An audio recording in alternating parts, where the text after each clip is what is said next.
Continuando, parte 3. O Gilberto ali, a gente passava, e eu comecei a me libertar da família, que não foi muito assim difícil para mim isso, por conta da maneira como meu pai levava as coisas, né? Assim, ele tinha medo que a gente fosse fazer coisa errada, né? Então, às vezes eu passava horas e horas andando pelo centro com meu amigo Gilberto, conversando. Eu nunca fiz nada de errado, entendeu? A minha relação era sempre essa relação de saber com a outra pessoa. Era uma transferência, uma relação de identidade, de saber, de curiosidade. Não era safadeza, putaria, sem vergonhice, não. A minha relação com os outros sempre foi dessa forma, né?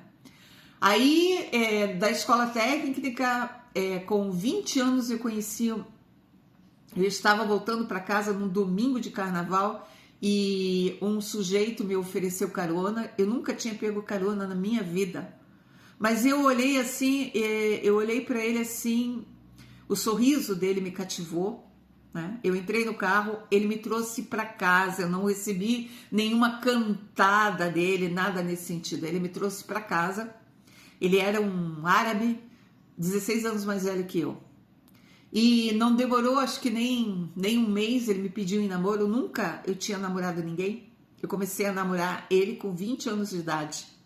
E depois, foi nessa época, ele já queria conhecer a minha família, ele veio aqui em casa, começou a frequentar a minha casa. Então, meus queridos, eu nunca tive vocação para ser puta ou vagabunda, como muita gente acha que eu sou, entendeu?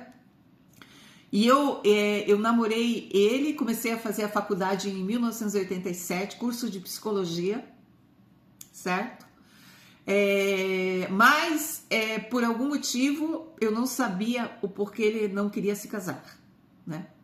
Ele me amava, eu frequentava a família dele, conheci toda a família dele, eles gostavam muito de mim, eles me tratavam muito bem na casa deles, né? Mas novamente criou-se uma tensão porque eu não era casada, porque eu vivia com ele 1 ano, 2 anos, 3 anos sem ser casada. E novamente, sabe, como se diz, as donas do bairro, as fofoqueiras do bairro, as fofocas. A minha vida sempre foi uma luta contra esse tipo de gente. Mas eu sempre assumi a minha relação com ele e nunca traí esse homem, porque eu amava. Eu era uma mulher muito linda, sabe?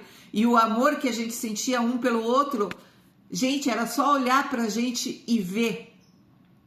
E isso despertava muita inveja, certo? Então foi assim, foi indo, até que...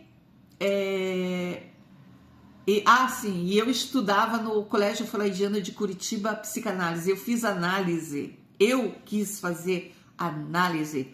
Eu conheci a obra de Freud bem antes, na época que eu já lia, na adolescência, sabe?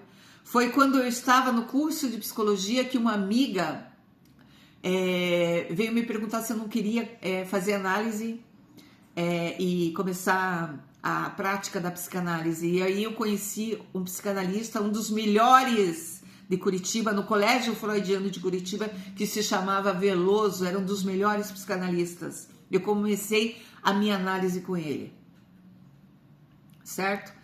Por conta do medo, da ansiedade, dessa coisa despótica, dessa coisa que oprime a mulher, eu tive problema de síndrome do pânico. Várias mulheres na minha família tiveram problema de síndrome do pânico por conta disso que toda mulher vivia naquela época, que não tinha um espaço, entende? Que era obrigada a aceitar isso e aquilo sem poder dizer o que queria. Eu lutei contra isso a minha vida toda, não foi fácil, mas eu lutei.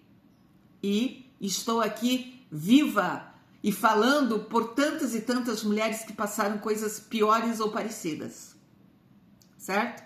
Eu fiz psicanálise 8 anos, entendeu? A minha formação é essa, entende? Quem não sabe o que é psicanálise, quem fala um monte de merda a respeito da psicanálise, que vá fazer análise, que vá se inteirar sobre o que é psicanálise, certo? E eu nunca parei. E conheci o Éden, fiquei com ele até 2001. A gente teve um momento de separação por conta dessa pressão que a gente vivia, essa pressão social, essa pressão que vinha de todos os lados, mas a gente continuou até onde foi possível, certo? Ninguém é santo nesse mundo, ninguém é santo. E eu nunca quis ser uma santa, uma mulher bonitinha, perfumadinha, superficial e vazia. Nunca quis ser esse tipo de mulher e nunca fui. Certo?